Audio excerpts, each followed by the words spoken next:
Hello dear viewers, welcome to vision education. তো সম্প্রতি ডলপি result publish হলো এবং আমি একটা কাট অফের ভিডিও পাবলিশ করেছিলাম, যদিও ভিডিওটা কিছু ইনফরমেশন ভুল থাকার জন্য ডিলিট করে দিই পরে। বাট যারা দেখেছিল তারা জানবে যে আমি 47-48 যে কাট অফ বলেছিলাম মোটামুটি ইউআর ওবিসিবি এগুলো সবই মোটামুটি সেম কাট অফেতেই গেছে। মেয়েদেরটা আমি যেটা বলেছিলাম তার থেকে একটু কম হয়েছে। তো যাই হোক, সেটা পরে বিষয়। আজকের ভিডিওতে আমি তোমাদের সম্বন্ধে কিছু বলবো যে আমরা যে ডব্লিউপি এক্সামসটা হলো, অনেকে পাস করলো অনেকে পাস করলো না। কেপিরও যে প্রশ্ন প্যাটার্ন ডব্লিউপি এবং কেপির চেঞ্জেসের দিকে যাচ্ছে, তার ফলে ছেলেদের কিন্তু অনেক স্টুডেন্টসের অনেক সমস্যা হয়েছে এবং স্কোরও সেইভাবে কিন্তু অনেকে তো ডব্লিউতে পাস করতে পারেনি, কেপিতেও অনেকের সন্দেহ রয়েছে।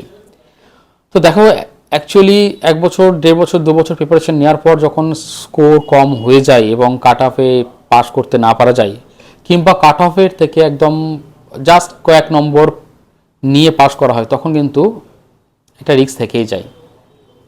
তো কোথায় সমস্যা হচ্ছে, আমি যেটা দেখলাম মোটামুটি যেটুকু সাইকোলজি স্টুডেন্টসের বুঝি, তোমার এমসিকিউ শুধুমাত্র পড়ে সাজেস্টিভ জিনিস পড়ে কিন্তু এই সমস্ত এক্সামসগুলোকে কোয়ালিফাই করা বা কাট অফ ক্লিয়ার করা এবং 8-10 নম্বর বেশি নিয়ে কাট অফ ক্লিয়ার করা কিন্তু হবে না এরকমভাবে।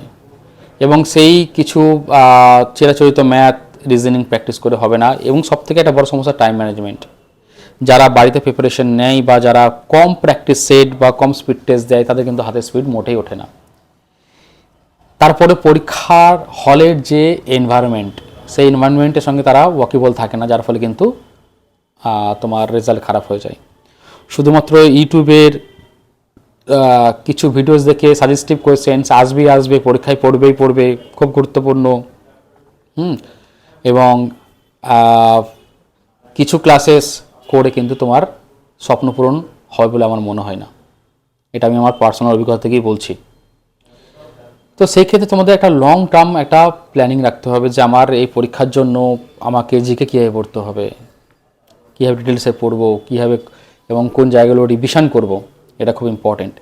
তো আমি যেহেতু আমরা অফলাইনেই বেশি আমরা ক্লাসেস করাই এবং অনলাইনেও আমরা করাই, কিন্তু আমরা চাই আমাদের অ্যাকচুয়ালি যেটা বলতে চাই যে অফলাইনের যে ডিসিপ্লিন, যে কম্পিটিটিভ একটা সিচুয়েশন, একসঙ্গে পরীক্ষা দেওয়া, এটা অফলাইনে একটা খুব বড় কাজ দেয়, যেটা অনলাইনে হয়তো সম্ভব হয় না।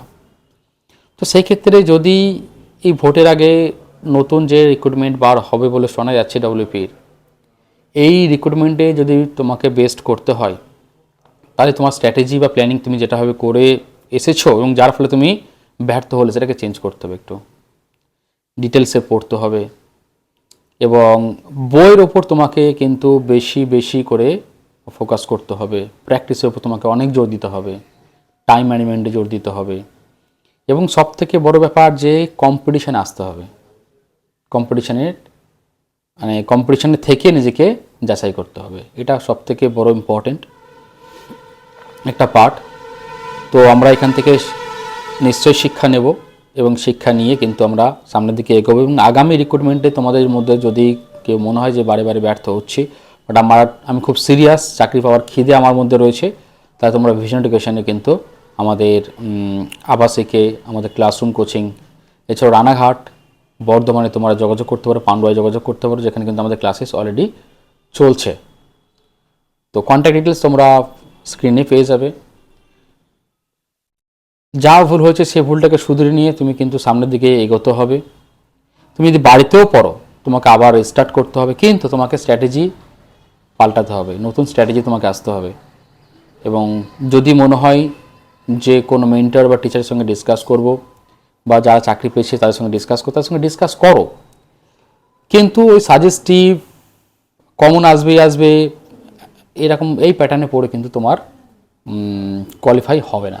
এইখান থেকে বেরিয়ে এসো এবং নিজেকে এমনভাবে তৈরি করো যাতে পরীক্ষার প্রশ্ন যেরকমভাবেই হোক না কেন আমি কোয়ালিফাই করতে পারি। শুধু কোয়ালিফাই না, কাট অফ থেকে অ্যাটলিস্ট আমাকে 7-8-10 নম্বর আমি বেশি পেতে পারি। তো ভিশন এডুকেশন তোমার কাছে একটা বেটার অপশান। তুমি ভালোভাবে খোঁজখবর নিয়ে, ফিডব্যাক নিয়ে, যারা এখানে পড়েছে, চাকরি পেয়েছে, তাদের কাছ থেকে জিজ্ঞাসা করে তুমি সিদ্ধান্ত নিতে পারো আমাদের ব্রাঞ্চগুলোতে বা আমাদের আবাসিকে। তো অল দ্য বেস্ট তোমাদের পরের এক্সামসগুলোর জন্য। আর যারা পাস করেছো তোমাদেরকে অনেক অনেক শুভেচ্ছা। তোমরা ভালো করে মাঠে প্রিপারেশন নাও এবং ইন্টারভিউ প্রিপারেশন নাও। ইন্টারভিউর জন্য ক্লাসেস আমরা অ্যারেঞ্জ করব ব্রাঞ্চগুলোতেও। হয়তো আমাদের কানলা আবাসিকে খুব বেশি করতে পারবো না, কারণ আমাদের স্টুডেন্ট সংখ্যাও অনেক আছে, তাদেরকেও অনেক ইন্টারভিউ নিতে হবে। তো যাই হোক, সকল খুব ভালো থেকো। Thank you so much. Jai Hind.